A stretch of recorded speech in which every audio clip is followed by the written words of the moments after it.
नमस्कार सभी को।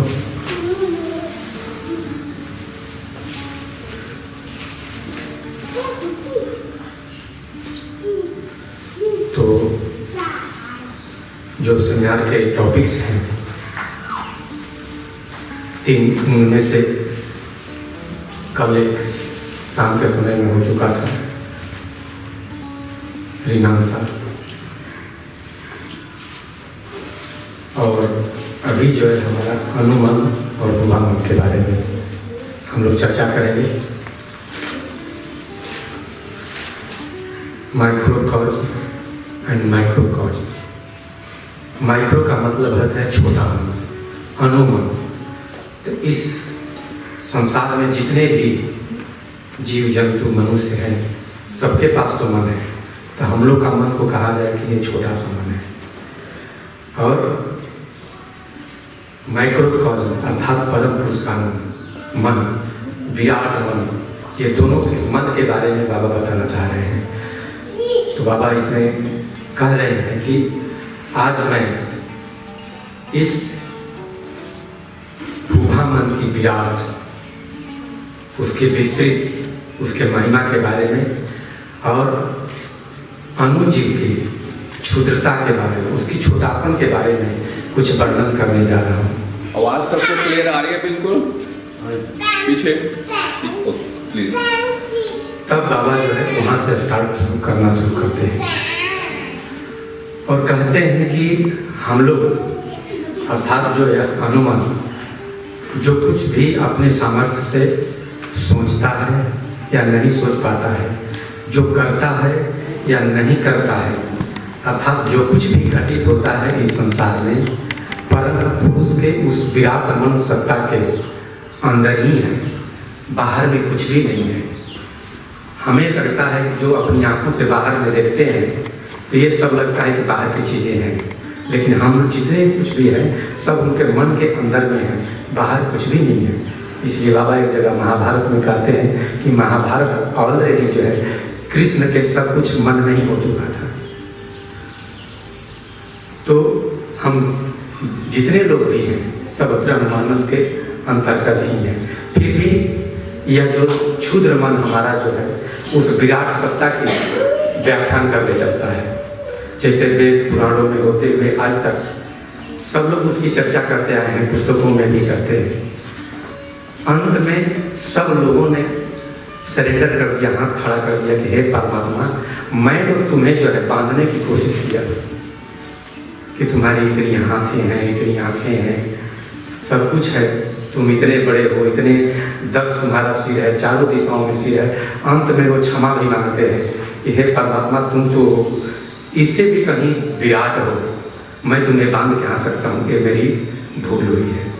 तो आज भी समझिए कि एक मैं छोटा सा अनुमन उस विराट सत्ता की बड़ाई करने जा रहा है। तो बाबा ने इस सब्जेक्ट में दिया है कि भाई विराट सत्ता की बड़ाई करना है, उसको बड़प्पन को दिखाना है कि कितना बड़ा है और ये क्षुद्र जीव कितना है। तो अब इसमें आता है कि विराट की महिमा, परम पुरुष कहते हैं विराट एक सत्ता है। ये विराट क्या चीज है? जैसे महाभारत में हम लोग जानते हैं श्री कृष्ण ने विराट रूप दर्शन दिया। तो ये विराट रूप क्या था उसमें? उसके बाहर कुछ भी नहीं था। आप देखोगे ग्रह, नक्षत्र, पेड़ पौधे, छोटा सा बच्चा, आदमी, बूढ़ा, स्त्री, सब उसके अंतर्गत ही आ रहा है। उसी में से उसकी सृष्टि भी हो रही है, उसी में स्थिति भी है और उसी में अंत में लय हो जाता है। इसी को कहते हैं एक विराट सत्ता। तो जैसा कि हम लोग अभी देखे कि परम पुरुष के मन के बाहर कुछ भी नहीं है, सब कुछ उन्हीं के अंतर्गत चल रहा है। तो अब उस विराट सत्ता जब मनुष्य का धारण करती है तो किस लिए करती है? लोगों को इन्हीं चीजों के बारे में, उसकी महत्ता के बारे में और कुछ सामाजिक चीजें, सबको वो मार्गदर्शन करते हैं और परम पुरुष की तरफ बढ़ने की बातें करते हैं। तो जीव अपनी हम सभी जितने भी हैं इंद्रियों और अपनी वृत्तियों के मदद से उस ब्राह्मी मन यानी परम पुरुष की विराट सत्ता को तन्मात्राओं के द्वारा जो है ग्रहण करना चाहते हैं। इसी के माध्यम से हम लोग जगत को जानने की कोशिश करते हैं। क्या चीज से? इंद्रिय हो गई, तन्मात्राएं हो गई, जिसके संपर्क में हम लोग आते हैं और मनुष्य ऐसा होता है कि इसी के दोनों के चक्कर में उलझ करके रह जाता है, आगे बढ़ता ही नहीं है फिर तो अब ये 2-3 चीजें यहाँ पर आई। इसमें इंद्रियां आ गई, तन्मात्रा आ गई। तो इंद्रियां क्या है? 2 तरह की बताई गई इंद्रियां, जैसा हम लोग जानते हैं। एक ज्ञान इंद्रियां और दूसरा कर्म इंद्रियां। ज्ञान इंद्रियां क्या करती हैं कि ये बाहर से इंफॉर्मेशन लाती है और मन को प्रेरित करती हैं चलाने के लिए। तो आनंद सूत्र में बाबा कहते हैं इनको जानने के लिए भूत तन्मात्रेण परिचायते। भूत का मतलब क्या है? जो कुछ भी हमारे आंखों के सामने दिखाई देता है ये सब भूत है। इसको कैसे हम बुझाते हैं? तन्मात्राओं के द्वारा। तो जैसा कि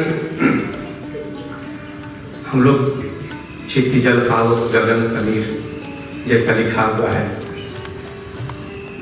ethereal, aerial, luminous, liquid, solid, ये 5 तत्वों से सब कुछ का निर्माण हो गया। अब उनको देखने के लिए जो है इंद्रियां, कौन कौन सी ज्ञान इंद्रियां हैं जिसके संपर्क से हमें अनुभव होता है, उसका इंफॉर्मेशन लेते हैं। तब कर्म इंद्रियों की सहायता से हम काम करने के लिए जाते हैं। तो ज्ञान इंद्रियां ये हम लोग को छोटे से बचपन में पढ़ाया जाता था कि ज्ञान इंद्रियां कौन कौन है।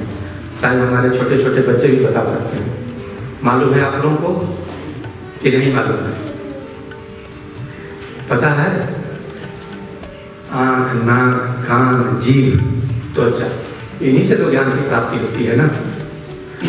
और सबका एक लिंक बना हुआ है आंख। जब आंख रहेगा तब तो हम बाहर जगत को देखेंगे। तो इसीलिए आंख क्या करता है? रूप को देखता है पहले, किसी चीज को, और इंफॉर्मेशन देता है मन को।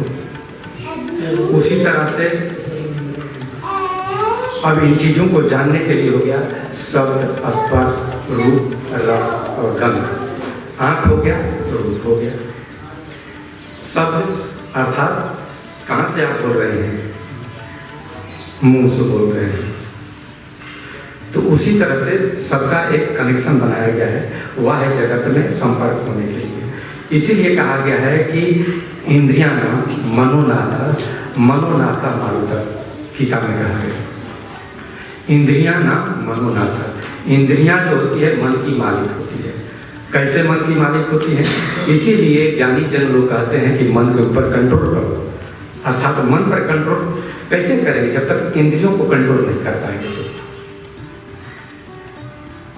अब इंद्रियां जो होती हैं, जो तन्मात्राएं हैं हमारी, रूप, रस, गंध, शब्द, स्पर्श, जिसको हम लोग कहते हैं, इसमें हमारा गंध और रस 2 स्थूल है और आपका शब्द और स्पर्श सूक्ष्म है। तो इन्हीं के माध्यम से हम लोग जो है बाह्य जगत में संपर्क करते हैं। अब कैसे ये संपर्क करती हैं? अब मान लीजिए कि आप रास्ते में कहीं जा रहे हो और हमारा इंद्रियों पर कंट्रोल नहीं है। हम जानते हैं कि ये हमारी वस्तु नहीं है। तो क्या होगा? रास्ते में जा रहे हो और पता चलता है कि सुंदर एक फल लगा हुआ है बगीचा में। तो किसने देखा? पहले आंख को देखा। आंख ने देखा और उसको आकर्षित कर लिया। सुंदर लगा किसको? आंख ने देखा। मन को इन्फॉर्मेशन कि बहुत अच्छा लगता है। तब वहाँ पर मन कहता है कि जब इतना अच्छा लग रहा है तो तुरंत जो है हमारा जीभ में उसका मुंह में पानी आने लगा कि इतना स्वादिष्ट है, देखने में इतना सुंदर लग रहा है, तो काश हम इसको तोड़ कर खा लेते हैं, बढ़िया लग जाता है। तो जब वो सब एक मानसिक जगत में हो रहा है देख करके, तब जब इतना होता है तब वही ज्ञान इंद्रियाँ बोलती है कि जब अच्छा, तब कर्म इंद्रियाँ करना शुरू कर देती है। तो हाथ तो डायरेक्ट जाएगा नहीं क्योंकि पेड़ दूर है, तब पैर वहाँ चलना शुरू कर देता है। ज्ञान हुआ, अब कर्म के द्वारा हम चलने जा रहे हैं। अब जैसे ही पेड़ के फल को हमने हाथ लगाना शुरू किया, अब वहाँ कहते हैं ना कि हम लोग का जैसे जीवन है, एक शरीर है, एक मन है, उसके ऊपर विवेक है, फिर आत्मा है, फिर परमात्मा है, तब हम लोग ऐसे स्टेजेस को पार करके चले जाते हैं, अंत में उसके पास मिलना है। तो जैसे ही हम तोड़ने के लिए जाते हैं फल को या किसी फूल को, तो वहाँ विवेक काम करता है, बोलता है ये तुम्हारी वस्तु नहीं है, पहले देख लो कि कोई देख तो नहीं रहा है। तो आंखें फिर दोबारा करती हैं, चारों तरफ नजर घुमाते हैं और कहते हैं कोई नहीं है वहाँ पर, अब तुम इसको तोड़ लो। तो जैसे ही हम नजदीक पहुँचते हैं, फिर एक बार विवेक जागृत होता है, कहता है दोबारा देखो। अब फिर अब मन बेचारा कहा जाता है, मन भी एक वृत्ति ही है। तो सारी आप देख रहे हैं कि इतनी सारी वृत्तियाँ, इतने सारे इंद्रियां मिल करके अब एक आदमी को मन पर कन्विंस कर लेती है, और विवेक बेचारा अकेला हो जाता है, वो कहता रह जाता है, समझाता रह जाता है। तो जिधर पलड़ा भारी है उधर ही मन चला जाता है। फिर भी देख लेता है, अब बोलता है कि हाँ मैंने तो देख लिया, कुछ भी नहीं है। जैसे ही हाथ लगाते हैं वैसे ही किसी ने बुलाया, कौन क्या फल तोड़ रहा है, कौन फूल तोड़ रहा है, डांटता है और आकर 2 थप्पड़ लगाता है। तो आंसू कहाँ से गिरे हमारे आँख से, पहल किसने किया था, आँख ने देखा था। तो इस तरह से बाह्य जगत में आकर के ये संपर्क करके और ऐसे काम करना शुरू कर देती है। तो हम इस बाह्य जगत में इस विराट सत्ता को जानना चाहते हैं। अब रूप, रस और गंध के माध्यम से हम लोग कहते हैं, ये ऑटोमेटिक होता है। अच्छी सुगंध आया तो तुरंत वहाँ रुक जाएंगे, थोड़ा देर कर कितना अच्छा लग रहा है मन को। और जहाँ खराब गंध आता है, आदमी तुरंत नाक बंद करके तेजी से भागना शुरू कर देता है। तो ये सारी इंफॉर्मेशन आती है। और रूप, रस और गंध इंद्रियां, वृत्तियां के संपर्क में आकर के हम लोग इसमें रहते हैं। तो क्या परम पुरुष जब भौतिक शरीर में आ जाते हैं, तो क्या ये चीजें उनके लिए महत्वपूर्ण है या नहीं है? क्योंकि कहा गया है कि हम लोग के आनंद मार्ग के फिलॉसफी में एक सगुण है और एक निर्गुण है, और बीच में बाबा ने एक दिया तारक ब्रह्म का कंसेप्ट, जो दोनों तरह का ही है, दोनों तरह के वो मौजूद हैं। उनके लिए कोई इंद्रियां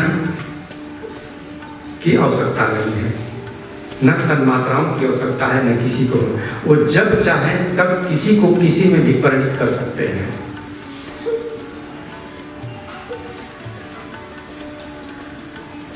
कैसे उनको जो है, लखनऊ की घटना है, एयरपोर्ट पर अभी तो स्वाध्याय पढ़ रहे थे आप लोगों ने किताब, जो आनंद वचनामृतम में लखनऊ एयरपोर्ट पर बाबा इन्हीं गंधमात्राओं के बारे में बता रहे हैं कि पुरुष को स्त्री, स्त्री को पुरुष, अन्य को जो है अन्य जीव जंतु में भी वहाँ प्रेरित करके वो दिखा दिए वहाँ पर। उसी तरह से ये जो गंध तन्मात्राएं हैं, उसको परम पुरुष चाहे तो चेंज कर सकते हैं। अभी आपने किसी गुलाब को लिया और सुगंध लिया, आपको लग रहा है कि गुलाब का सुगंध है, और यदि परम पुरुष चाहे तो उसमें सैंडलवुड का भी सुगंध ला सकते हैं। वो तन्मात्राओं को चेंज कर सकते हैं। जिस चीज को आंखों से आप देख रहे हैं, इंद्रियों के माध्यम से, वो चाहे तो नहीं भी देख सकते हैं। कई आप लोगों ने घटना ऐसी सुना है, जैसे शब्द के बारे में, किसी ने काफी, वो इंटेलेक्चुअल है, वो सोचा कई एक विषयों में जो है PhD करके रखा है, बाबा के पास गया तो बाबा बोले कि सारे वेद को तूने पढ़ लिया है? तो बोले हाँ। जीवन वेद पढ़ा है? तो नहीं। जीवन वेद में बोले कि पहले तुम चरण निर्देश करके 3 दिन बैठे रहे बहुत प्रकांड विद्वान, उनको उतना नहीं याद हो रहा है।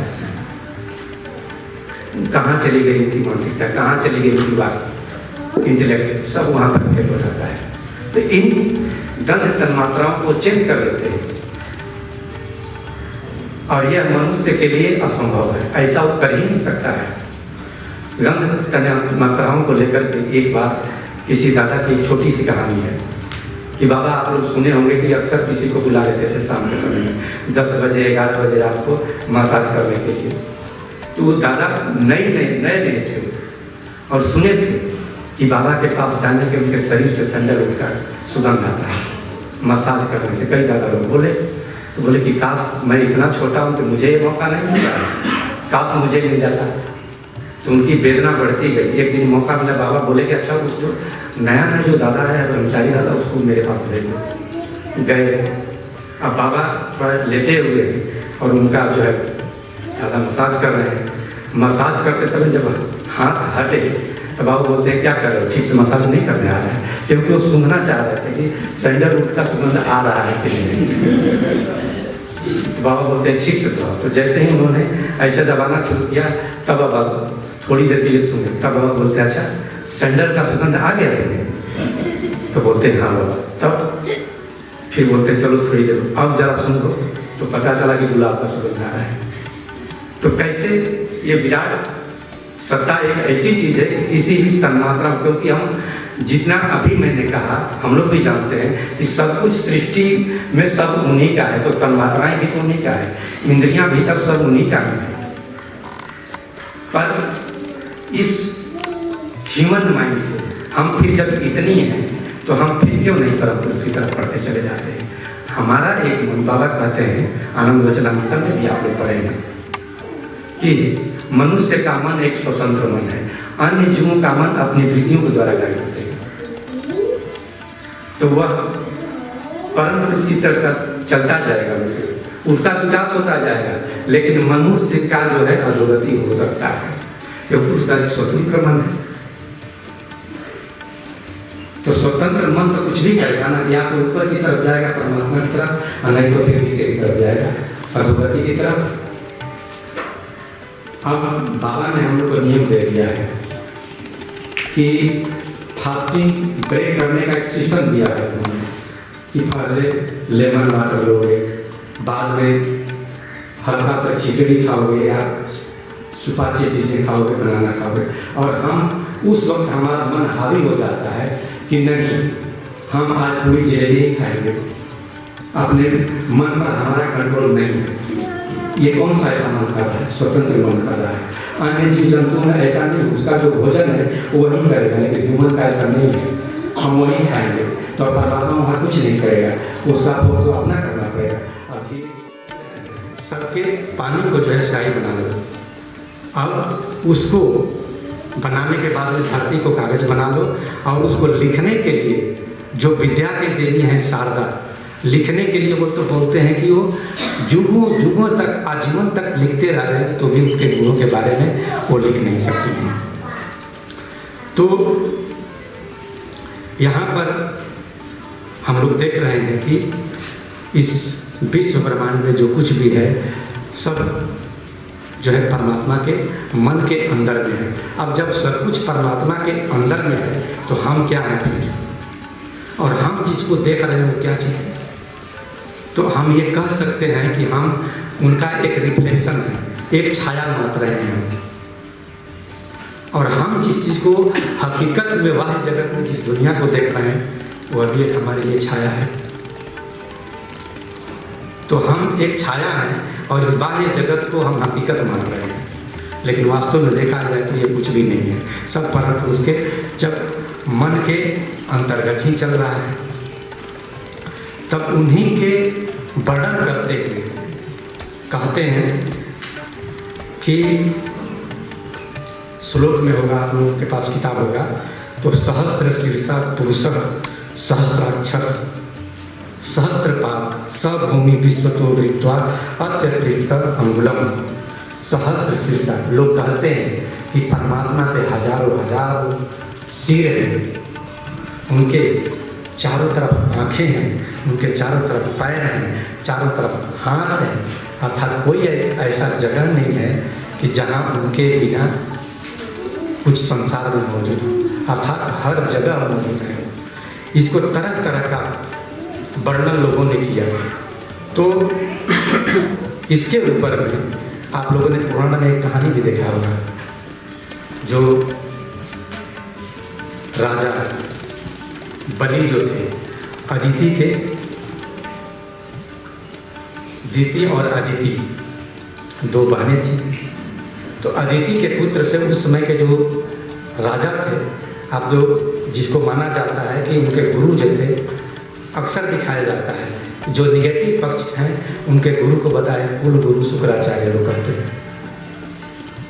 तो राजा जो बलि थे वो राक्षसों के जैसे उन्हीं के खानदान में ही बताया गया, हिरण्यकश्यप हिरण्याक्ष जो भी उन्हीं के वंशज को सब बताया गया है। एक राक्षसों का श्रेणी उसी से चलता है, तो उन्हीं के बारे में दिया गया है कि, और अक्सर बताया जाता है कि वो इंद्रासन पर चढ़ाई करना चाह रहे थे, क्योंकि इंद्र को डर लगता था कि हमारा कोई जगह ले न ले।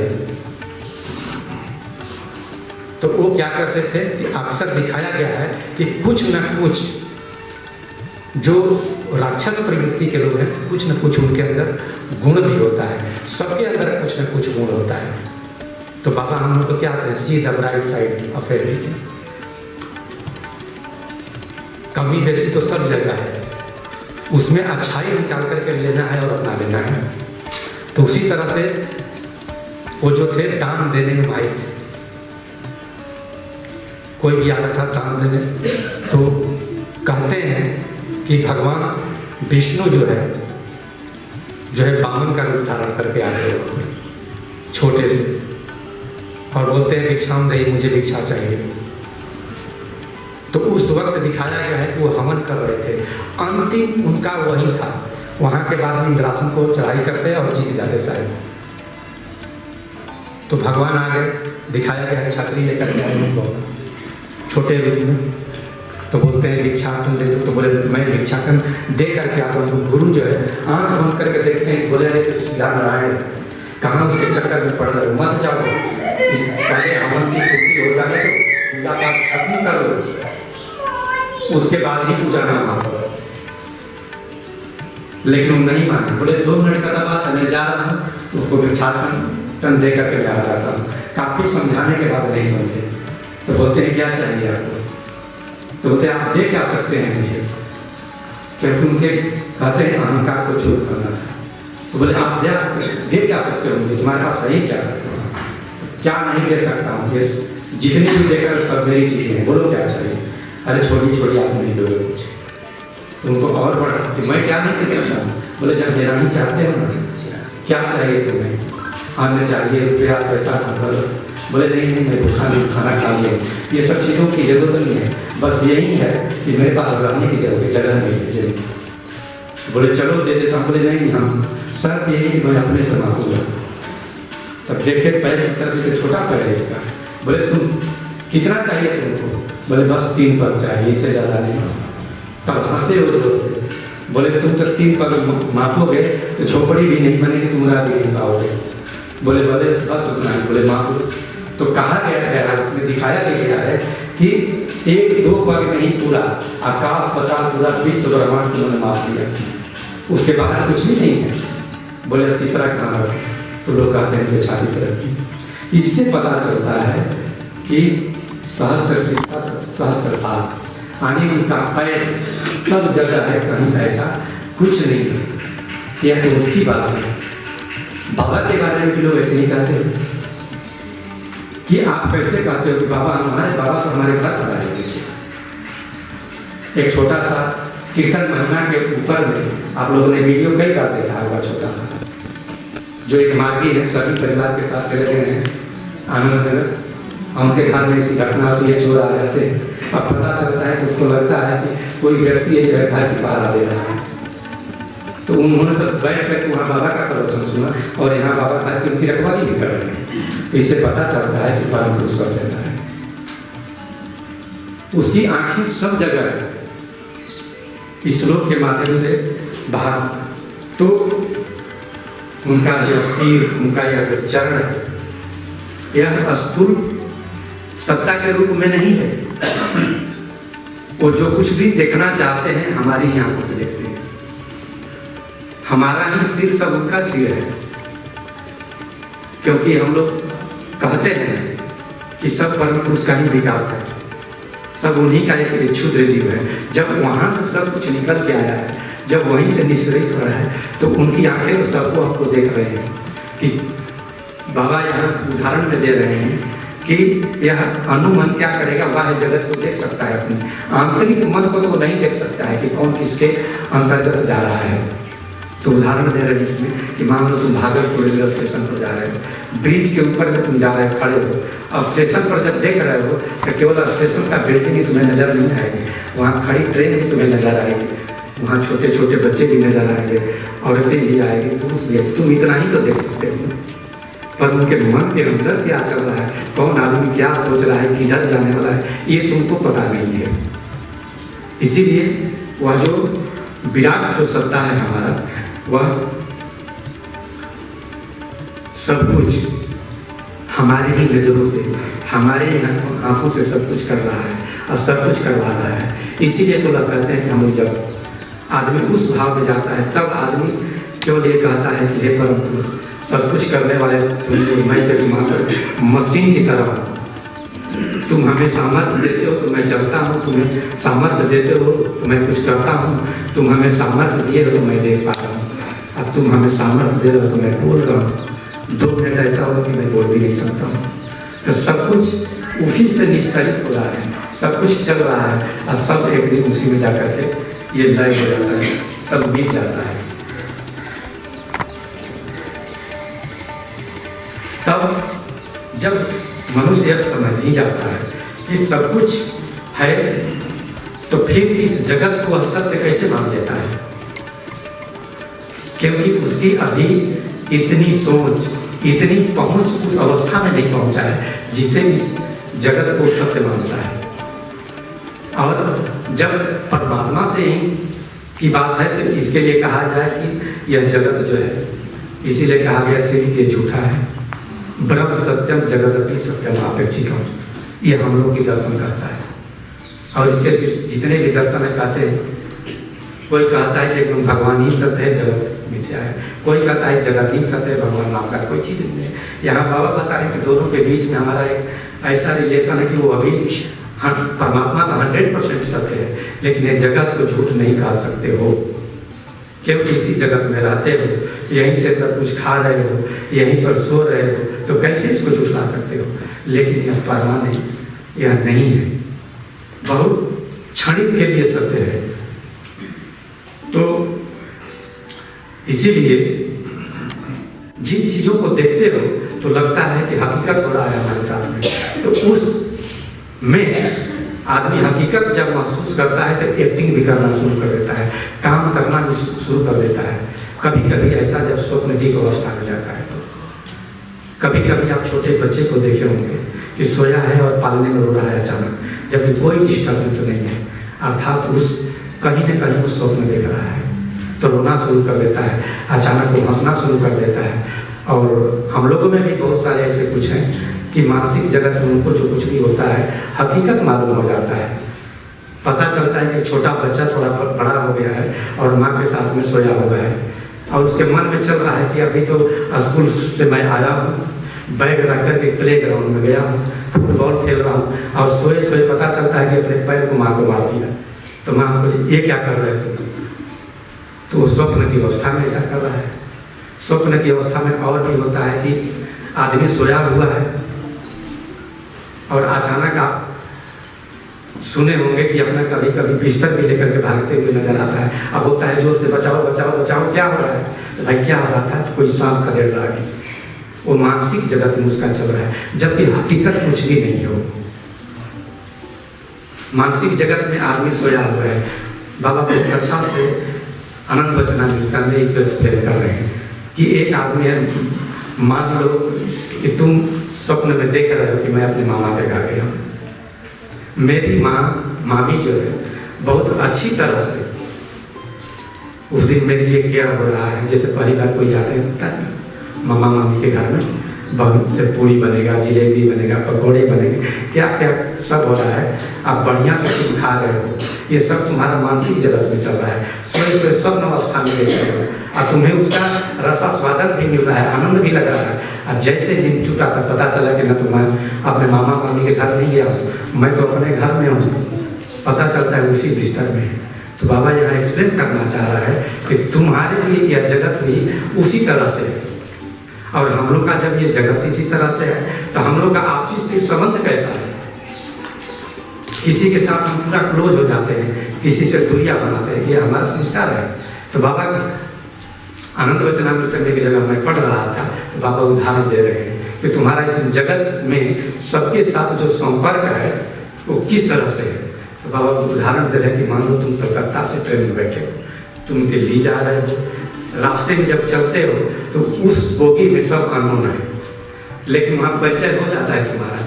आप कहाँ जा रहे हैं? भाई मैं कानपुर तक जाऊँगा।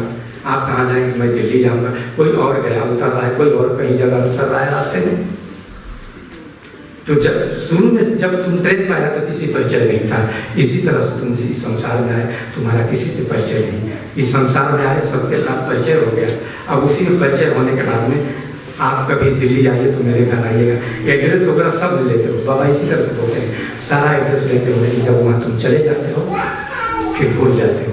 तो हम सबों का एक आपस में जो संपर्क है इसी तरह से है इस संसार में, कम समय के लिए है, और हमारा संपर्क जो है इस संसार में इसी तरह से है। तब आदमी क्या करता है कि उस विराट सत्ता को जानने के लिए आदमी तरह तरह का मेडिटेशन, तरह तरह की साधनाएं करना शुरू कर देता है। तो यहाँ साधक प्रवर राम प्रसाद ने कहा है, त्रिभुवन ने जे माया मूर्ति जिन्हें की जानूं बोलते हैं बाबा।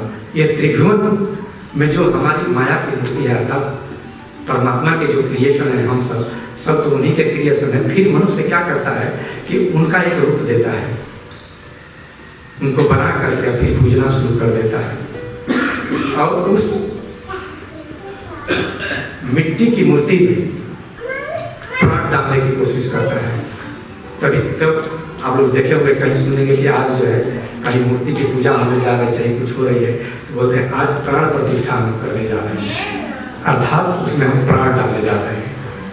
उसमें हमारी क्या सामर्थ्य है कि हम प्राण डाल सकते हैं एक निर्जीव में। अरे परमात्मा ने हम लोग को तो इसीलिए कहा है कि एको अहम बहुश्यामी, हम लोग को विकसित कर दिया है, हमारे अंदर सब कुछ डाल दिया है। तो आदमी क्या करता है कि सारी इंद्रियों को समेट करके उस विराट सत्ता को जानने की कोशिश करता है साधना के माध्यम से। तभी तो बाबा कहते हैं कि तुम्हारा क्या सामर्थ्य है कि इस छोटे मन से उस परमात्मा को जान सकते हो। सारी इंद्रियों को समेट करके हम लोग साधना करना चाहते हैं, उनको जानना चाहते हैं इंद्रियों के माध्यम से, ध्यान के माध्यम से, लेकिन वो पकड़ के बाहर होते हैं। तो भी तभी तो कहते हैं कि ध्याने थे तुम आके धोरी दे जाए, यानी ध्यान में उसको पकड़ना चाहते हैं, फिर भी वो वहाँ से भागते हैं, क्योंकि वो ये सबसे बियॉन्ड है। वो तो वही जो सोचता है कि परम पुरुष काफी उससे दूर है, तो बाबा कहते हैं वो इतना दूर चला जाएगा कि तुम इमेजिंग भी नहीं करोगे। अब तुम सोचोगे यदि कि परम पुरुष हमसे काफी नजदीक है, बिल्कुल नजदीक है, सटा हुआ है, अंदर है, वह इतना नजदीक है कि तुम उसका आभास भी नहीं कर पाओगे कि कितना नजदीक है। जैसे उदाहरण के तौर पर आप पुस्तक में लीजिए ना, वह जगत को लेते हैं तो हमारी हर एक चीज़ों के इंद्रियों की कैपेसिटी है, एक फ्रीक्वेंसी होती है कि सर्टेन दूरी पर ही आप किसी चीज़ को देख सकते हो। बहुत की आंखें हमारी कुछ दूरी तक देख सकती हैं, उससे आगे दिखाई नहीं देगी, और बहुत क्लोजनेस की भी बात आती है तो उतना क्लोज भी आप नहीं देख सकते हो। अब ये जो हमारे पुस्तकों में लिखा हुआ है जो वर्ड है, एक सर्टेन दूरी पर तो देख सकते हैं, और बिल्कुल आँख के नज़दीक उसको सटा करके आप पढ़ नहीं सकते हो। इसीलिए कहा जाता है कि वह इतने करीब हैं और इतने दूर भी हैं।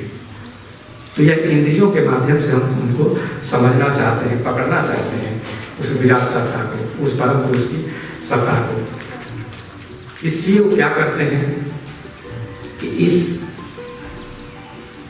मानव मन को, हर एक जीव जंतु को, वह जाने या अनजाने सब कोई उन्हीं की तरफ बढ़ते चले जाते हैं।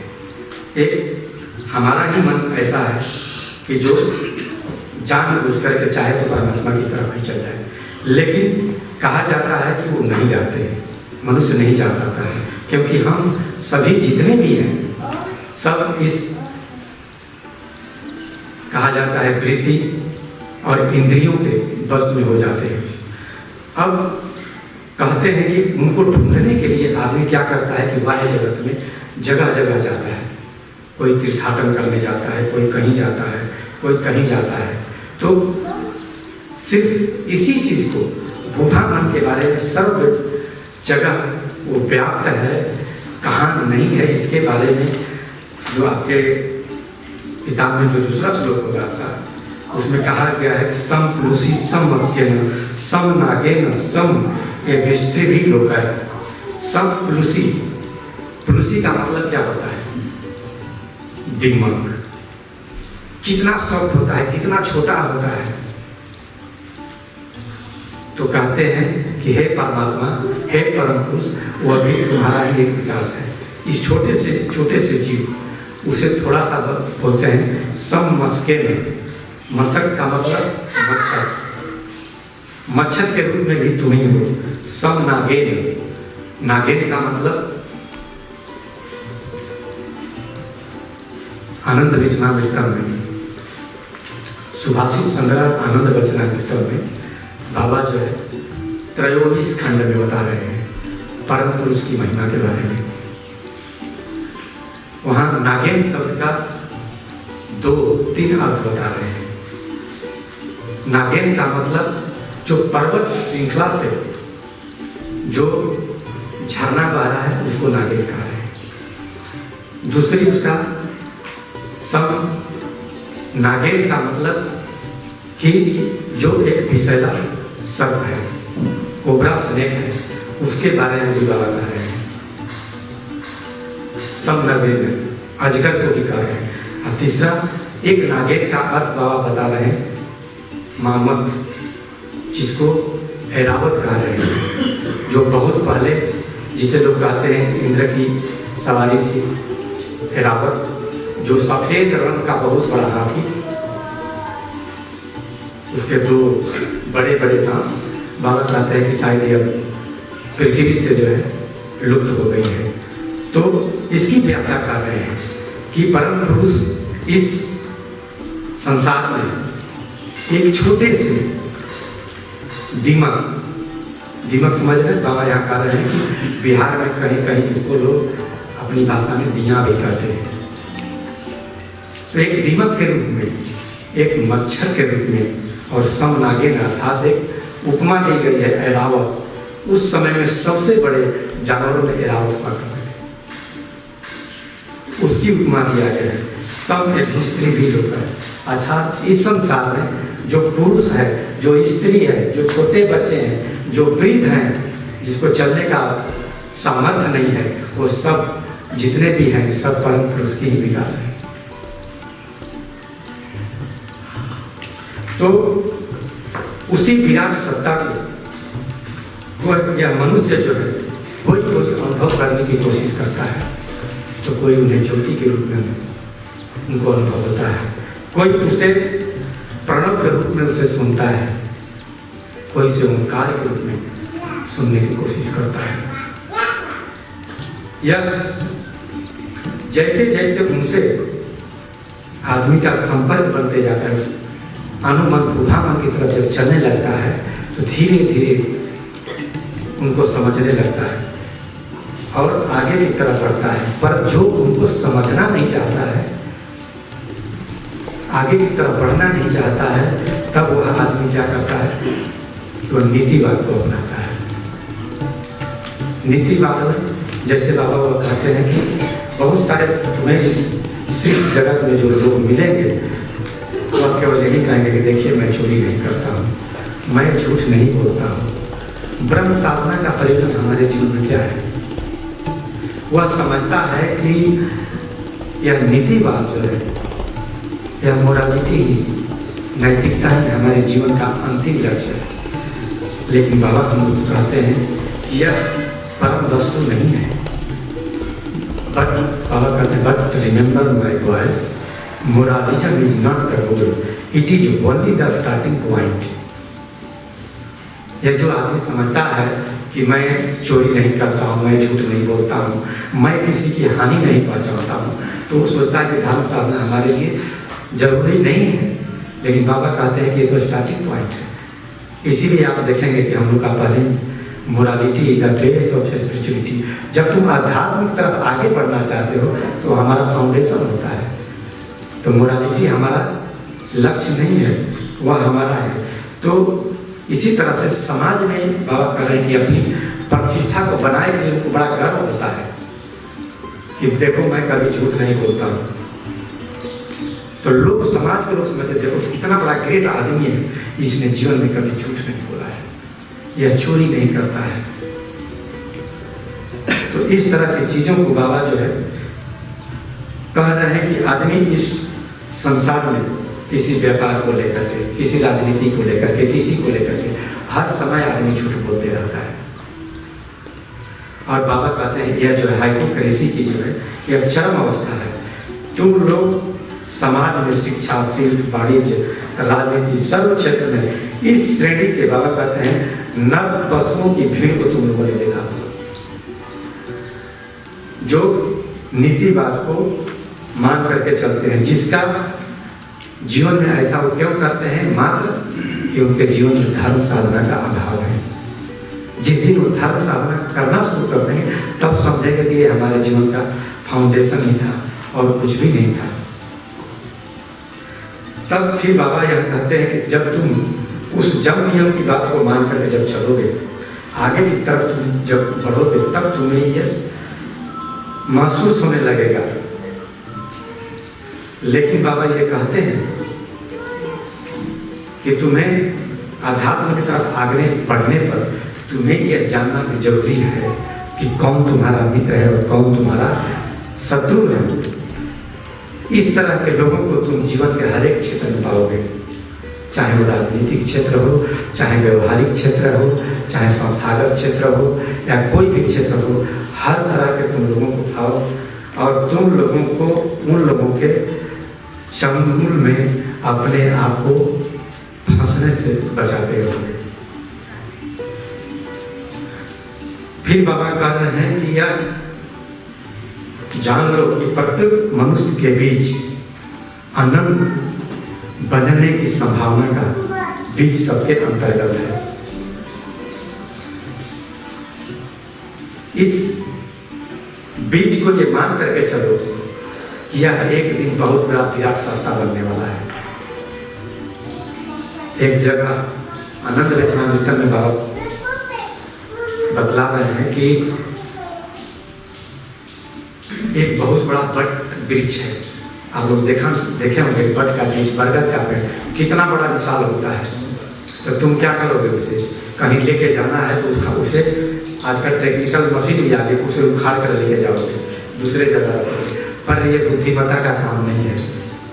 क्या है कि उसके छोटे से बीज को ले जाओ, आसान पड़ेगा, कहीं रखो, एक दिन बहुत बड़ा विशाल पेड़ बन जाएगा। तो उसी तरह से हम लोग के अंतर्गत में इस अनुभव, मन, अनुभाव और भूभाव में मात्र इतना ही अंतर है, कोई ज्यादा अंतर नहीं है। इसका है कहाँ से, अनुमन है कहाँ, इसका लोकेशन है आज्ञा चक्र हमारा, और भूभामन है सहस्त्रार चक्र के बीच में, जहाँ गुरु ध्यान करते हैं। तो दोनों के बीच में बहुत थोड़ा सा अंतर है।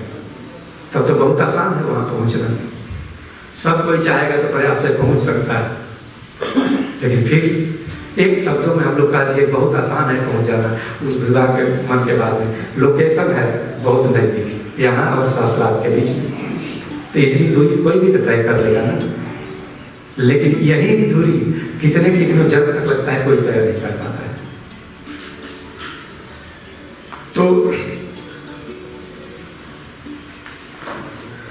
तो बाबा कहते हैं यहाँ कि मानव मन में जो तुम्हारी कालिमा है इसको दूर कर लोगे, तब तुम्हें दिखाई देगा कि वह जो सूर्य ज्योति है, वह जो परम पुरुष है, वह जो भूभावन है, भूभा चैतन्य है, वो बहुत ही करीब तुम्हारे पास है, लेकिन उस के बीच में जो तुम्हारी पतली से जो पर्दा है, इसको साइड करना पड़ेगा, तब तुम्हें ये करना पड़ेगा। तब हम क्या करते हैं, जब साधना करना चाहे के लिए जब आगे से जब हम बढ़ते हैं तो सारी वृत्तियों को कंट्रोल करके उनके तरफ आगे जब बढ़ते हैं, तो जब मन एकाग्रचित हो जाता है, उनके तरफ जब लग जाता है, तो फिर इतना आनंद मिलता है, इतना अच्छा लगता है कि हम लोग कभी कभी ऐसा होता है, वह क्षण कभी कभी हम सबको आता है कि जब अच्छी तरह से डीप मेडिटेशन हो जाता है तो पता चलता है कि 2 घंटा बैठा हूँ और आँख खोलने के बाद हमें से मन में लगता है कि शायद 2-4 मिनट हुआ होगा, 5 मिनट हो गया, कि लगता है 2 घंटा बैठे। उस वक्त हमारा मन इतना आनंद की अवस्था में रहता है, लगता है कि काश वही अवस्था मुझे रहती। और कभी कभी लगता है 2 घंटा बैठे मन नहीं लगता है, भागता है इधर उधर। तो यह मन जब उस विराट सत्ता की तरफ जब आकर्षित हो जाता है, तब ऐसी अवस्था आती है।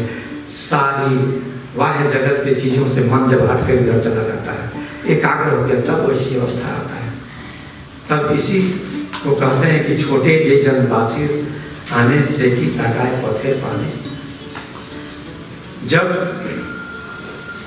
हम अपने इंद्रिय वृत्ति को स्थूल मन के साथ, जब मन को अहम में, अहम को महत में, और महत को जब चित्त के माध्यम से उस प्रशांत आत्मा में लेके जाना चाहते हैं, साधना का प्रोसेस तो हमारा यही तो करते हैं। चित्त क्या चीज है? हम जब शुद्धि करते हैं, भूत शुद्धि, आसन शुद्धि, लास्ट में चित्त शुद्धि हमारा होता है। वो चित्त शुद्धि क्या है? बाह्य जगत से अपने मन को बिल्कुल विड्रॉ कर करके हम एक जगह पर रह के अपने मंत्रों का सांस प्रश्वास शुरू कर देते हैं। तो जो विड्रॉल की अवस्था आ जाती है, चित्त की अवस्था है, तब लोग कहते हैं कि प्रभु मेरे अवगुण चित्त न धरो। जब साधना में बैठते हैं, कुछ करते हैं, तो भजन के माध्यम ये अवगुण चित्त क्या चीज है? चित्त जब है, आंख बंद कर लेते हैं तो भी मेरे मन में आता रहता है। तो मन की कालिमा का दूर करने के लोग आते हैं कि हे परमात्मा, प्रभु मेरे अवगुण चित्त न धरो। हमारे जितने भी अवगुण है उसको अपने रखो, लेकिन हमारे गुणों का जो है लेखा जोखा रखो तुम, कि कितना अच्छा मैंने किया इसका हिसाब रखो, खराब किया उसका नहीं। अब दिन रात हम मान लीजिए कोई मूवी का सीरियल देख रहे हैं, भूत प्रेत का देख रहे हैं, तब साधना करेंगे तो वही ना चीज मन में आएगा। तो यही तो चित्त हुआ है। बाह्य जगत में नहीं देख रहे हैं, मानसिक जगत में हम चित्त में देख रहे हैं। अब ये मोबाइल है, आंखें बंद कर दूंगा तो भी हमें पता है कि इधर से बंद होता है, ये इसका कीपैड है, ये है, सब कुछ है, यही मन में आ रहा है हमारे। यही तो चित्त है, इसी को तो हटाना है। तो हमारा साधना क्या करता है? साधना के द्वारा जब करना है तो इन सबों को जो है शुद्ध कर करके तब परमात्मा की तरफ आगे बढ़ जाएंगे, तब उस अवस्था में जाते हैं। तो ये अवस्था जब आती है तब कहीं कुछ नजर नहीं आता है, मानसिक प्लेट में कुछ नहीं आता है, तब होता है। तब इसीलिए कहते हैं कि छोटे जे जनवासिता में इसका दिखाया गया है अच्छा उदाहरण कि मन कैसे कहीं और आता है तो सारी चीजें जो है उलट होने लगती हैं। वाह्य जगत की दिखाया गया है कि श्री कृष्ण की जब बांसुरी की बजाते थे तो वहाँ दिखाया गया है कि जो ग्वालें थी जब दूध उड़ेल रही है पात्र में तो वहाँ नहीं गिरता था, कहीं बाहर गिर रहा है। अर्थात कर्म यहाँ हो रहा है और चिंतन वहाँ हो रहा है। मन कहाँ एकाग्र है? कृष्ण के साथ में। अब हम लोग के साथ भी तक ऐसा हो, सेकी ताकाय पाथेर पानी।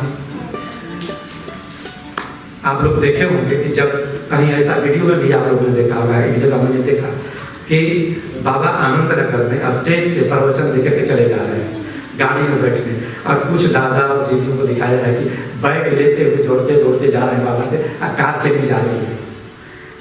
कोई नहीं देखता है कि रास्ते में पत्थर है कि कांटा है कि क्या चीज है। जब वहां मन परम पुरुष की तरफ साथ लग जाता है तो ये बाह्य जगत अपने आप धीरे धीरे खत्म हो जाती है। जब हमारे अंदर इस तरह का जुनून पैदा हो जाएगा साधना के प्रति और बाबा के काम के प्रति, तब ऐसा हो जाएगा। तब हमें कोई चीज का सुख दुख और कष्ट से लोग कहते हैं कि आदमी परे हो गया। जब इंद्रियों के हम बस में रहेंगे तब ना, उस समय तो सारी इंद्रियां हमारा साइड हो चुकी हैं, केवल एक ही एकांकी हो गया है, मैं हूँ और मेरा परम पुरुष है। तो जब बाबा को देखा गया है कि जब फिजिकल बॉडी में थे तो कितना हमारे अंदर में स्पिरिट रहता था, काम करने का, साधना करने का, रूटीन में रहने का, कि ऐसा लगता था कि बाबा हमें पकड़ लेंगे कि कहीं तूने गलतियां तो नहीं की। तो हर समय मन के अंतर्गत एक डर बना रहता था, भय बना रहता था। अब भय के चलते करो या प्यार मोहब्बत के साथ करो, लेकिन करना तो था तो नहीं। तो मैंने एक दादा से मैंने अनुभव बताया था कि पहले कितने बिजी थे हमारे मार्ग, जो आनंद मार्ग की बुनियाद जिनके बारे में हम लोग पढ़ते हैं, जिनका उन्होंने कितना अपना समय लगा दिया, 3 रात। कहते हैं कि ऑफिस से आते थे और घर रह करके निकल जाते थे, खाने का भी टाइम नहीं होता, पूरा प्रचार करके आते थे रात को, फिर दिन रात उनका 2 ही काम रहता था, अपना काम करने के बाद आनंद मार्ग का काम करना है। तो इतने काम में व्यस्त थे। तो दादा अपनी एक घटना बता रहे हैं, उनकी पोस्टिंग जयपुर में थी, बहुत पुरानी घटना, और बाबा का उसमें प्रेशर कितना होता था। तो बोले कि उन्होंने अपना काम करने के बाद सैटरडे संडे को छुट्टी मिला और जाकर के मार्गी के ले जाते जाते रात अंधेरा हो जाता है। जिस रास्ते से जा रहे हैं रात को 10-11 बजे पहुंचते हैं हमारे घर में, रात में बातचीत करते हैं, सुबह फिर लौट के आते हैं। तो जिस रास्ते से गए हैं वो देख रहे हैं कि उस रास्ते में नागफनी के कांटे ही कांटे राजस्थान में होते। तो उनको यह आश्चर्य लगा कि जिस रास्ते को मैंने अंधेरी रात में चला गया, एक भी कांटा नहीं छूटा, और दिन में आ रहे हैं तो अपने पैर को बचा करके चल रहे हैं कि कहीं कांटे न छूट जाए, क्योंकि उस समय उनके मन पूरा चित्त बाबा के काम में लगा हुआ था, बाबा के साधना में लगा हुआ था। तब उसका अनुभव नहीं हुआ। कभी कभी हमारा जब मन और चित्त उस लेवल में जब चला जाता है तो हमें अनुभव नहीं होता है। फिजिकल काम करते भी पता चलता है कोई फावड़े से काम कर रहा है और कहीं कट गया है, ब्लड निकल रहा है। जो व्यक्ति लगा हुआ है उसको पता नहीं चलता है, दूसरा आदमी बोलता है करे तुम्हारे साथ ऐसा हुआ है, तब जाकर को समझता है कहीं ब्लड आ रहा है। तो उस वक्त मन कहाँ था, उस वक्त इंद्रियां कहाँ थी, सारा काम क्या ना क्या बंद थी, जो हमें पता नहीं था कि हमारा हाथ कटा हुआ है। मन कहीं एकांकी था, काम में बिजी था, इसीलिए। तो जब हमारा मन उस साधना के क्षेत्र में वैसा मन एकांकी हो जाता है तो बाह्य वस्तुएं नहीं कुछ होती है। कभी आप डीप मेडिटेशन में चले जाओ कि आसपास लोग बातें करेंगे तो भी पता नहीं चलता है, और जब मन नहीं लगा तो जरा सा भी कुछ हुआ तो आवाज आने लगती है। श्लोक में हम लोगों ने देखा कि जब हमारा मन परम पुरुष की तरफ एकांकी हो जाता है, बढ़ने लगता है, जब साधना के क्षेत्र में हम आगे बढ़ते हैं, यह अनुमन जब गुहा मन के करीब जब पहुंच जाता है और जब वह सोचने लगता है कि मेरे में और उस परम पुरुष के बीच में अब कोई पार्थक्य नहीं रह गया है। अब जब उसकी यह अनुभूति होने लगती है तब वह जगत में वह समझने लगता है कि मैं भी तो एक परम पुरुष हूँ, मैं भी परम पुरुष का विकास हूँ। तो हमारे जो सामने बैठे हैं ये लोग भी तो उन्हीं का विकास हुआ है। तब उसको ये पता चलता है कि परमात्मा हर एक कण कण में है। मैं पुरुष हूँ तो मेरे अंदर भी है, यह स्त्री भी है तो उसके अंदर भी परमात्मा है, एक छोटा सा बच्चा है उसके अंदर भी है। तभी तो कहते हैं कि परमात्मा का जो अजस्त्र भाव से है वो सभी की जो है एक परीक्षा लिए हुए चलते रहते हैं कि तुम कितनी इन चीज़ों का अपने आप में अनुभव करते हो। तभी जो है कहा गया है तुम स्त्री तुम कुमारी तुम कुमार उत्वा कुमारी तुम जीवो दंडे न वंचैसी तुम जातो भौसी विश्व तुम। कहते कि तुम स्त्री अर्थात है पर पुरुष, तुम पुरुष ही नहीं, तुम स्त्री के रूप में भी हो। एक छोटी सी तुम कुमार उत्वा कुमारी, तुम एक छोटा सा बच्ची है वह भी तुम ही के हो। और वहीं जब बड़ी बच्ची हो जाती है, बड़ा आदमी हो जाता है वो भी तुम ही हो। अब तुम्हारा ही रूप जब शरीर जीर्ण शीर्ण हो जाता है, डंडी लेकर के जब चलने लगता है, वो भी तुम्हारा ही विकास है। जिस वक्त तुम सैया पर पड़े हो, जीर्ण शीर्ण रूप में तुम भी हो, इसीलिए कहा था कि तुम जाओ तो भविष्य भी सोचो। लोग कहते हैं कि सब कुछ जो है तुम्हारे से ही निकलता है, सब कुछ तुम्हारे ही पर आकर के मिल जाता है। तो फिर हम लोग जगत की जब सेवा करने जा रहे हैं तो बाबा कहते हैं तुम उसी भाव से सेवा करो। ऐसा नहीं कि जब संसार में ऐसा देखा गया है कि यह स्वार्थ के चलते ही अक्सर देखा गया है कि कहा गया है कि एक दूसरे का संबंध लोग बोलता है, ऐसा शास्त्र भी कहता है कि जुड़ा होता है। जब एक छोटा सा बच्चा जन्म लिया और मर जाता है उतना दुख नहीं होता है। अब वहीं जब बड़ा हो जाता है, अब उसकी नौकरी लगने वाली है, काम करने वाला है, उस वक्त किसी का डेथ हो जाए तो वह दुख थोड़ा बहुत बात चला जाता है। और वहीं बच्चा था, बड़ा हो गया, नौकरी करना है, दुख लंबा है। और वहीं जब वृद्ध अवस्था में होकर बेड पर हो रहा है, सब कुछ वहीं हो रहा है, तब आदमी कहता है कि हे परमात्मा, इसको कष्ट हो रहा है, इसे उठा लो। परमात्मा क्या कष्ट कर रहा नहीं, कष्ट उसे हो रहा है, सेवा कर रहे हैं।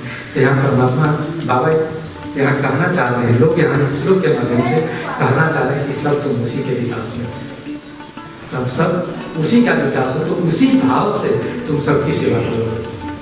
ऐसा नहीं कि वृद्ध हो गया, चलने का सामर्थ्य नहीं है तो तुम उसे सेवा नहीं करोगे। जब यज्ञ है, उसे सारी उसकी आशाएं हैं, तब तुम उसकी सेवा करोगे। इसीलिए हम लोग को क्या गया है, सेवा पर जो है इच्छा नहीं किया गया है। मन में कोई कामना लेकर के सेवा नहीं करोगे, निस्वार्थ भाव से नर को नारायण रूप में समझ करके सेवा करोगे। तो इसलिए कहते हैं बाबा कि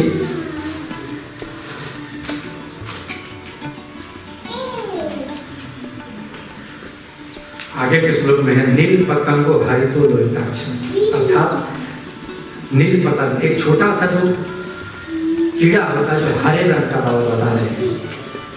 इस सारे श्लोक में बस एक ही चीज को दर्शाना चाह रहे हैं इस टॉपिक के माध्यम से कि वहाँ मन कहाँ कहाँ नहीं है। इसीलिए कई जो इतना जो हम लोग श्लोक देखते जा रहे हैं सबको, अर्थात एक छोटा सा जो होता है, बहुत आप लोग देखे होंगे कि सीजन में ही आता है, हल्का सा हरा होता है, बहुत छोटा सा। तो यहाँ ये कहना चाह रहे हैं कि वह छोटा सा जो पतंग है, कीड़ा सा है, उसमें भी परमात्मा का विकास है, तुम्हें उसे भी लेकर के अवहेलित नहीं करना है। इसीलिए बाबा आप देखे हो कि हम लोग का जो न्यूरोलॉजिज्म की थ्योरी दी है, जो नब्बे मानव का जो थ्योरी दी है, ये क्या है, जड़ चेतन सबके साथ प्यार करने की बात करना है। वो दर्शाना चाह रहे कि सृष्टि में ऐसा कुछ भी नहीं है कि जो परम पुरुष के बाद बाहर है। तो फिर कहते हैं कि मनुष्य का मन है, अब बताओ भाई, यह जो सृष्टि है, यह जो जगत है, इसको कहते हैं कि एक मन गरीबेर की दो साक्षी, तुम्ही बाजी कर माया से जेमन नचाओ तेरी। बोलते हैं कि हे परम पुरुष, इस मानव मन को तुम जैसे नचाते हो उसी तरह से यह मनुष्य जो है नाचता है, एक बाजीगर की तरह, एक जादूगर की तरह। लेकिन यह मनुष्य जो अपना अभिनय, अनुनय, विनय, जो भी एक्सप्रेशन जो करता है, वो सोचता है कि अब मैं करता हूँ। जैसे कि उपमा लोग देते हैं, उदाहरण देते हैं कि जैसे स्टेज पर जो कठपुतली की नाच होती थी पहले, उसको एक रस्सी के माध्यम से उसका डायरेक्टर जो है पीछे से खींचता था, और वह जो लकड़ी का जो बना हुआ था वो अपना मूवमेंट करता था। लेकिन लोगों को लगता है देखने में कि वास्तव में कितना कठपुतली अच्छा सा नाच कर रही है, अच्छा से डांस कर रही है। वो डायरेक्टर को नहीं देखता है कि क्या है। उसी तरह के वो डायरेक्टर जो होता है पर्दे के पीछे होता है। उसी तरह से जब इस संसार में आदमी जब कुछ अनुनय विनय कर रहा है, कुछ एक्ट कर रहा है, कुछ कर रहा है, तो वो समझता है कि मैं ही सब कुछ कर रहा हूँ। लेकिन उसका डायरेक्टर पीछे से कर रहा है, वो डायरेक्टर दिखाई नहीं दे रहा है, वो संचालन होता रहा है। तो इसी तरह से बाबा कहते हैं कि जब मनुष्य इस चीज को जब वो समझ जाएगा, तब वो समझ जाएगा कि आखिर यही परम पुरुष की लीला है। तो बाबा एक जगह कह रहे हैं कि इस संसार में जैसे कोई एक जादूगर किसी जादू को दिखाता है तो लोग समझते हैं कि कैसा जादू कर रहा है, कितना बड़ा आदमी है। तो बाबा कहते हैं कि संसार का सबसे बड़ा जादूगर जो है वह परम पुरुष है। क्यों? कि वह एक ऐसी सत्ता है कि जिसका न तो आदि है, न अंत है, न मध्य है, पता नहीं चलता है, फिर भी वो सब कुछ करते हुए चलता रहता है। उस परम पुरुष ये जो संसार में जो जितनी भी अभी व्याख्यान हुई, जितने भी हम पढ़ते हैं, जितने भी ये सब करते हैं, यह परम पुरुष का एक कहते हैं एक खेल है, उनके लिए एक मात्र है, उनका एक लीला है। और मनुष्य जो करता है उसको क्रीड़ा कहते हैं। आनंद वचनामृत पढ़ेंगे तो दो शब्द आता है, लीला और क्रीड़ा। तो लीला में कहते हैं कि ये परम पुरुष लीला करते चलते हैं और मनुष्य क्रीड़ा करता है। तो लीला और क्रीड़ा में अंतर बाबा बता रहे हैं कि लीला वह होगा जिसका आदि मध्य कुछ पता ही नहीं चलता है।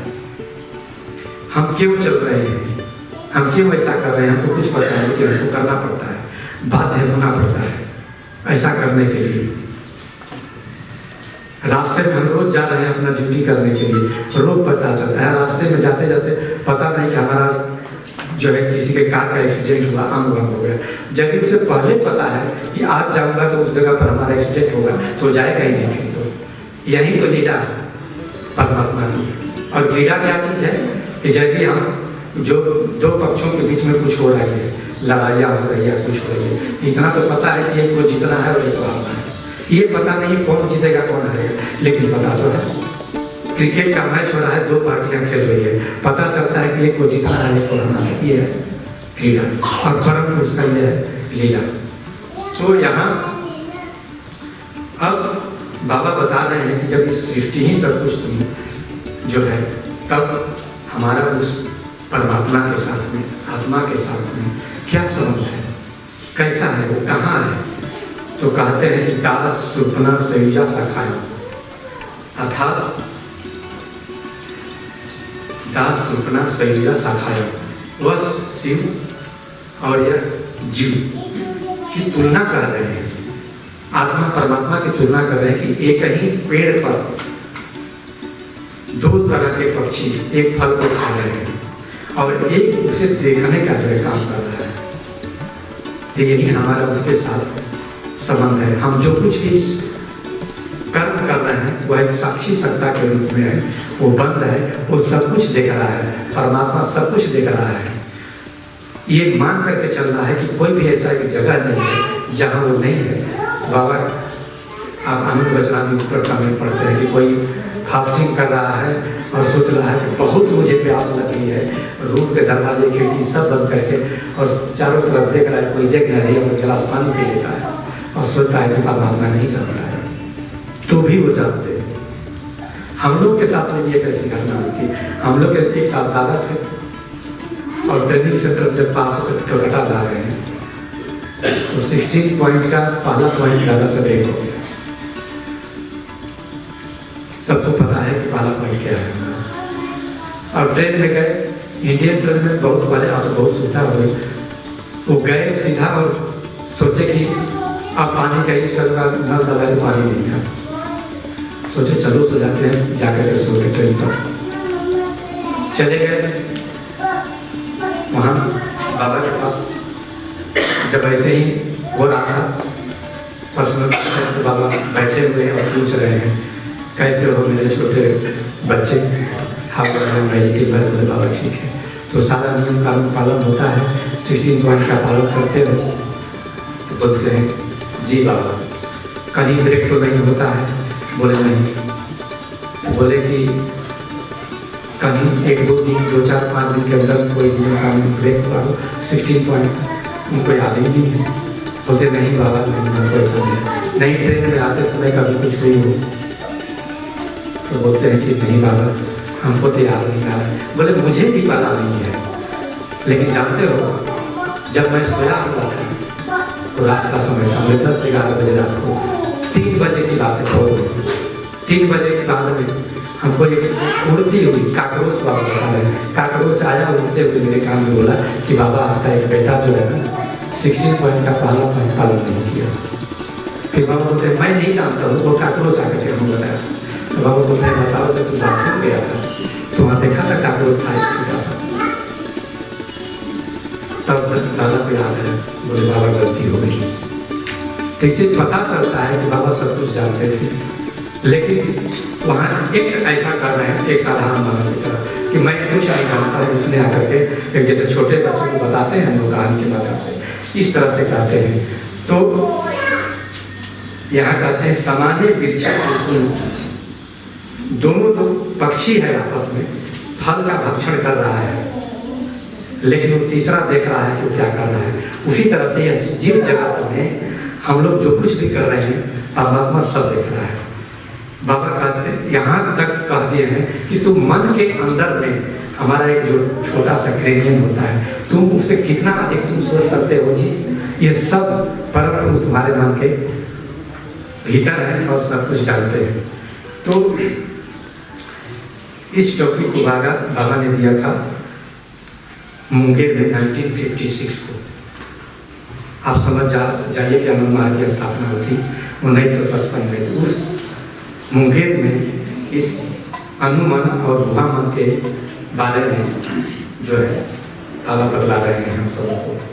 तो परमात्मा ये अपना ये जो विराट सत्ता है भुवामन है, वह इस अनुमान के बारे में यही दिखाना चाह रहा है कि तुम उसके बाहर कुछ सोच भी नहीं सकते हो, कुछ भी कर भी नहीं सकते हो।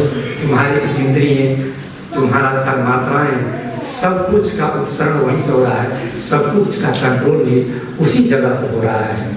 उनके बाहर कहीं भी कुछ नहीं है। अभी 20 मिनट्स टाइम है, लगभग मेरा ये सब्जेक्ट अभी खत्म हो गया है। इस पर मैं एक बाबा की लास्ट में बहुत ही मार्मिक कहानी बताने जा रहा हूँ कि जो कि इससे पता चलता है कि बाबा कहाँ नहीं है। केवल भारतवर्ष में ही नहीं, वो देश विदेश जहाँ तुम नहीं जानते हो, जहाँ पहुँच नहीं सकते हो, वहाँ भी बाबा मौजूद हैं और वहाँ भी मदद करते रहते हैं। और कहते हैं कि परम पुरुष जो एक बार वचन देते हैं उसको निभाते हैं। हम मनुष्य किसी को वचन देते हैं, भूल जाते हैं कि मैंने कब कहाँ किसको क्या वचन दिया था, और कहते हैं। तो जैसा कि इस दृष्टांत में ऐसा है कि बाबा एक किसी साधक यानी दादा को, जैसा कि हम लोग को काम करने के दृष्टिकोण से बाहर भेजा जाता है। भारतवर्ष में हम लोग जानते हैं कि हम लोग को प्रेशर मिलता है काम करने के लिए कि कोई चीज क्लब कवर हुआ कि नहीं, ब्लॉक कवर हुआ कि नहीं।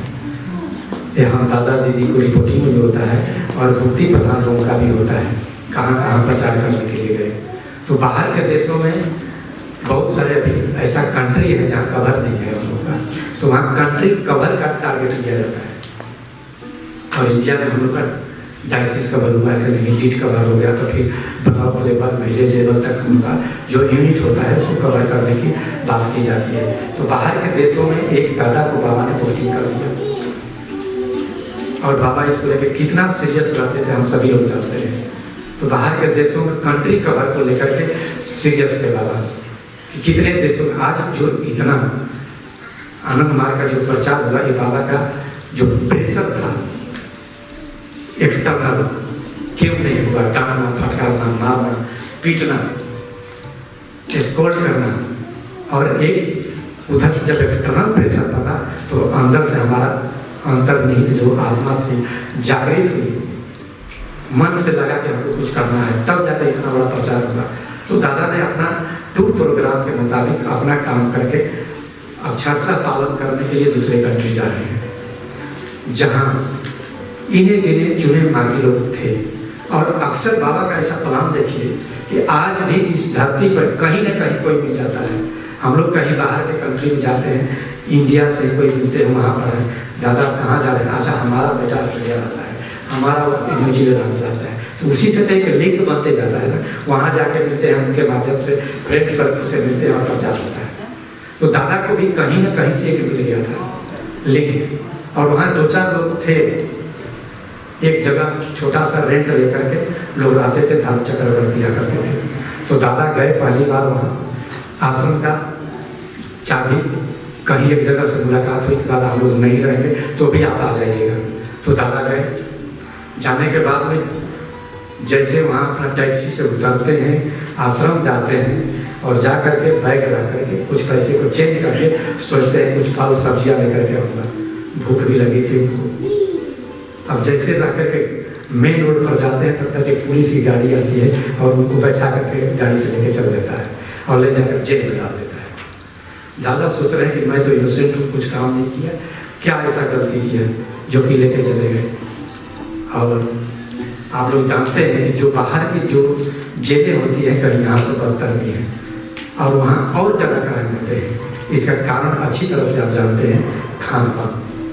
तो जिस जगह पर खान पान ठीक नहीं है, मदिरा करेंगे, शराब पिएंगे, बीड़ी सिगरेट पिएंगे, उनकी मानसिक स्थिति क्या होगी। जहाँ कम्युनिटी उस टाइप का है तो आप दिन रात वहाँ के लोग झगड़ा करते हुए नजर आएंगे, क्योंकि मानसिक अवस्था उनकी ऐसी है, सात्विक विचारधारा तो है नहीं। तो जहाँ जिस जेल में दादा को डाला गया वहाँ इसी टाइप का माहौल था। चारों तरफ देखे तो बीड़ी सिगरेट पिया हुआ लोग है, शराब की बोतलें हैं, और क्या मिलेगी।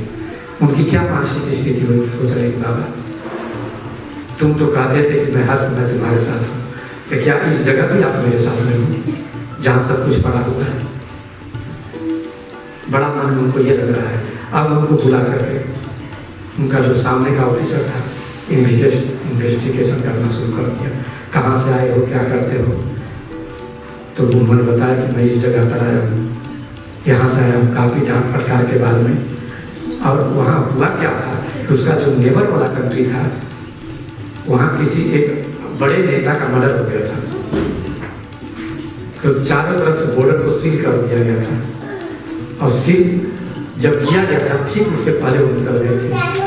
तो दूसरा जो कंट्री का जो था नेता, उनका बगल वाले कंट्री का दोस्त था, तो बोला कि हमारे कंट्री को तो सील कर दिया, दूसरी कंट्री को भाग करके गया होगा, पकड़ो।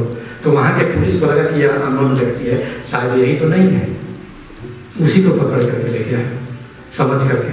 और ले जाकर जब बातचीत के दरमियान जो होने लगा तो बोला कि भाई तुम, हमें लगता है कि तुम ही ऐसा काम किए हो। बोले नहीं, हम तो ऐसा काम नहीं किए हो। कहाँ से आए हो, तुम्हारी भाषा क्या है। तो उनकी भाषा बोलते हैं, तुम स्पेनिश भाषा जानते हो। तो वो जानते थे। बोले कि जब मैं बोलूँगा तो हमको बोलेगा कि, क्योंकि उनको पता हो गया कि बगल के कंट्री में स्पेनिश चलता है जहाँ मर्डर हुआ है। यदि मैं बोल देता हूँ भाषा जानता हूँ तो और मैं पकड़े जाऊँगा। तो वहाँ झूठ बोले कि मैं नहीं जानता हूँ वो भाषा।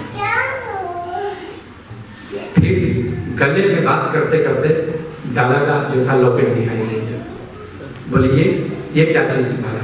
तो बोले कि हमारे गले का है, हमारे गुरु का दिया हुआ सिंबल है जिसको हर समय पहुँचते हैं। बोले नहीं, अब कंफर्म हो गया तो ही मदद करके आया है,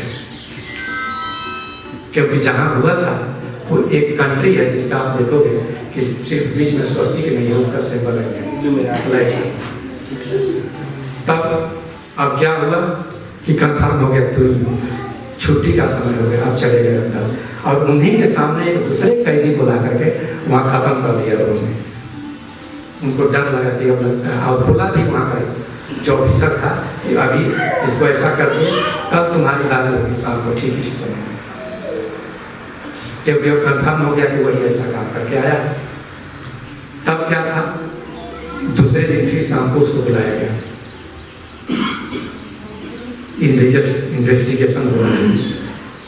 इन्वेस्टिगेशन होने के ठीक पहले जब वहाँ पर था तो जिस जेल में जिस कमरे में वो था वहाँ पर एक और कैदी आया। थोड़ी देर के बाद ही उनके बगल में ही वो आके खड़ा हो गया। तो दूसरा कैदी उनसे पूछ रहा है दादा से कि आप कौन सा जुर्म करके आए हो। बोले कि हम कोई जुर्म नहीं किए हैं दादा। बोले ऐसा तो ही नहीं सकता है कि इस जेल में तुम बिना जुर्म किए हुए आ सकते हो। अब काफ़ी परेशान हो गए। बोले हमारे सामने कैदी को मार दिया है, दादा बोल रहे तो दूसरा कैदी बोलता है यहाँ ऐसे ही होता है, अब तुम्हारी भी बारी हो सकती है।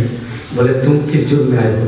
मैं कोई ज़्यादा खास जुर्म नहीं किया हूँ, थोड़ा बहुत किया हूँ, लेकिन मैं 1-2 घंटे में छूट जाऊँगा यहाँ पर, ये लोग पकड़ के ला के रख दिया है मुझे बस। तब दूसरा कैदी उनसे पूछ रहा कि तुम्हारा इस शहर में आए कोई परिचय है? बोले मेरा कोई परिचय नहीं, किसी का कॉन्टैक्ट नंबर नहीं है। तो बोले कि देखो तू ऐसा करो कि मेरा कॉन्टैक्ट नंबर ले लो, और जब तुम्हें कोई ज़रूरत पड़ेगी, मैं तो 1 घंटे में छूट जाऊँगा, तो मेरा नंबर लिख लो, कोई चीज़ की जरूरत पड़ेगी तो मैं तुम्हें बता दूँगा, या तुम्हारा कोई पहचान वाला बता दो। तो बोले ठीक है, मैं लिखूँ कैसे, मेरे पास पेन नहीं, कॉपी नहीं। तो वह जो दूसरा कैदी था अपने पॉकेट से सिगरेट का पैकेट निकाला, सिगरेट नहीं था, सिगरेट का पैकेट था। बोला इसी पर लिखो, तो लिखूँ कैसे, पेन नहीं है। तो नीचे में जो माचिस की तिलियाँ थी उसी से एक करके लिखना शुरू किया और रख लिया। तो बोले ठीक है। थोड़ी देर के बाद वो कैदी और चला गया। जब वो चला गया तो थोड़ी देर के बाद में दादा को गया वहाँ बैठाया, और बैठाने के बाद में काफ़ी उधर से आदेश होता है, बातचीत करने के बाद में उसका ऑफिसर होता है कि ले जाके इसको ख़त्म कर दो अंदर। तो जैसे ही उसको पकड़ करके लेके जा रहा है, उसी बीच में उसके मेज पर जो लैंडलाइन का मोबाइल था रिंग करता है, तुरंत उठाता है। तो उधर से किसी का एक आवाज़ आता है कि जी सर, आदमी को अभी पकड़ के लेकर जा रहा है, मारने के लिए छोड़ दो, वह बिल्कुल निर्दोष है। तब वहाँ का ऑफिसर बोलता है कि तेरी माँ बाप ने बहुत कुछ पूर्व जन्म में बहुत अच्छी कमाई की होगी, बहुत भक्त महिला होगी, जिसे तुम्हारा जीवन बरकस गया। अब जाओ, हम लोग तुमको छोड़ दिया। हमारे ऑफिसर का कॉल आया था। अब वहाँ से दादा निकले, अब वहाँ क्यों रुकने जाएंगे, आए आश्रम और बैग उठाए और वहाँ से भागे कि अब जान बच गया किसी तरह से। 2-3 महीने के बाद में इंडिया आते हैं रिपोर्टिंग के लिए। जब रिपोर्टिंग में पहुँचे तो रिपोर्टिंग चल रहा था। दादाजी जब उनकी बारी आई तो बाबा पूछते हैं बताओ कैसा रहा तुम्हारा टूर प्रोग्राम, बढ़िया से पालन हुआ, सब कुछ हुआ? तो बोलते हैं कि हाँ बाबा मैं किया था, लेकिन बहुत मैं परेशानी में आ गया था। तो बोले क्या क्या परेशानी हुई थी तुम्हारी? बोले ऐसी ऐसी बातें हो गई थी बाबा, मैं तो मरने से लग रहा था कि अब मेरा जान नहीं बचेगा, मेरा तो मर्डर हो जाएगा, मैं भी मर जाऊँगा। तो बाबा बोलते हैं कि कोई तुमको आके बचाया नहीं क्या? तो बोलते हैं कहाँ कोई बचाया बाबा, हम तो लग रहा था कि मैं मर ही जाऊँगा। तब बाबा कहते हैं कि ये बताओ जब तुम जेल में था तो तुम्हारे बगल में कैदी आया था कोई? तो बोले हाँ आया था। अब तुम अपने जो है पॉकेट से सिगरेट का पॉकेट निकाला जिसमें सिगरेट नहीं था, तुमने जो माचिस की तीली से उसका नंबर लिया था ना? तो बोले हाँ बाबा। बाहर में जाकर उस नंबर को तुमने बहुत बार ट्राई किया, वो नंबर तुम्हें शायद लगा भी नहीं होगा। तो बोलते हैं हाँ बाबा। और जब तुमको मर्डर करने के लिए उसमें ऑफिसर का किसी का कॉल किया गया था, तब ऑफिसर बोला नहीं होगा तुम्हें कि छोड़ दो ये आदमी निर्दोष है ना? तब तुम कैसे कहते हो कि जो है तुमको किसी ने बचाया नहीं? तो बाबा कहते हैं कि जानते हो यह मेरा प्रॉमिस तुम्हारा इसी जन्म का नहीं था, पिछले जन्म का था। तुमसे मैंने प्रॉमिस किया था कि उस समय मैंने तुम्हें बचा न सका, लेकिन इस वक्त मैं तुम्हें मरने नहीं दूंगा। जिस वक्त मैं तुम्हें ड्यूटी दिया था उसी समय मैं सोच लिया था कि तुम्हें मैं मरने नहीं दूंगा, तुमसे काम लेना है ना, तो क्यों मरने दूंगा मैं? तब वहां से फिर कहानी स्टार्ट होती है कि क्यों बाबा ऐसा कहते थे कि उस समय बचा न सका। तो बाबा बोलते हैं पिछले जन्म में भगवान शिव का बहुत बड़ा भक्त था, रोज सुबह 4 बजे जग जाता था और जंगल में, गांव से 2-4 किलोमीटर के दूर पर जंगल में एक शिव का मंदिर था, जाता था जल चढ़ाने के लिए। और वहाँ चढ़ाने के बाद में एक दिन ऐसा आता है कि वहाँ से लौट करके भोर में आ रहा था, तो रास्ते में जब वो यूरिन के लिए जाता है उसी वक्त के 20-10 सांप उसको उतारा देता है। बोलते हैं वहाँ कोई नहीं था कि तुम्हें हॉस्पिटल लेकर जाए या कुछ करे, तुम्हारा उसी समय डेथ हो गया था। उसी समय मैंने संकल्प किया था कि उस समय मैं बचा नहीं सकता और इस समय में तुम्हें मर भी नहीं दूंगा। तो हम लोग देखते हैं कि यदि हम जी जान से, दिल से बाबा के कामों में लगे रहते हैं, उनके ड्यूटी को करते रहते हैं, और जब उस भगवान के बारे में हर समय सोचते रहते हैं कि परम पुरुष हर वक्त मेरे साथ रहता है, तो इससे ये पता चलता है कि किस जगह वह अभिमान हमारे साथ नहीं है, भले ही वो फिजिकल शरीर में अदृश्य रूप में ही क्यों ना हो, लेकिन हर समय हमारे साथ है। बल्कि मेरा ये सोचना है, चाहे हम सबों को ये सोचना चाहिए कि बाबा जब फिजिकल बॉडी में थे, कहीं उससे ज़्यादा कहीं क्लोज हो गए। उस वक्त यदि बाबा पटना में थे तो हमारी सारी मानसिक सब कुछ यही सोचते थे कि बाबा वहाँ से हमको देख लेंगे, रांची से देख लेंगे, कलकत्ता से देख लेंगे। लेकिन अब तो ये तो सोचना होगा कि अब तो हर समय हमारे साथ है, तो क्या वो नहीं देख रहा है? क्या वो नहीं हमारे साथ मौजूद है? मात्र जरूरत है किसकी? इस आई को हटाने की। यह आई फीलिंग तब खत्म होगी जब हम साधना करेंगे और मार्ग का काम करेंगे। हम लोग के साथ तो दो ही चीज़ें हैं, एक उसके तरफ बढ़ना है साधना के माध्यम से, और जगत की यदि सेवा करनी है तो परम पुरुष का विकास के रूप में यही समझ करके हमको सेवा करना है। तब यह फीलिंग होगी कि हर समय हमारे वो हमें सब कुछ विद्या, सब कुछ हमें पता भी है कि क्या करना है, कैसे उसको फीलिंग करें। लेकिन यही है, कहते हैं कि परम पुरुष की एक माया है कि जो हर क्षण हमें याद करना चाहिए, हम उसे नहीं कर पा रहे हैं। बस मात्र इस अनुमन और गुहामन में समझिए कि इतना ही बड़ा एक अंतर है। आप समझ सकते हो एक बहुत बड़ा अंतर है तो बहुत बड़ा अंतर है, कुछ भी अंतर नहीं है तो कुछ भी नहीं है, वो बहुत ही हमारे करीब है। तो बस इतना ही। नमस्कार, धन्यवाद। जय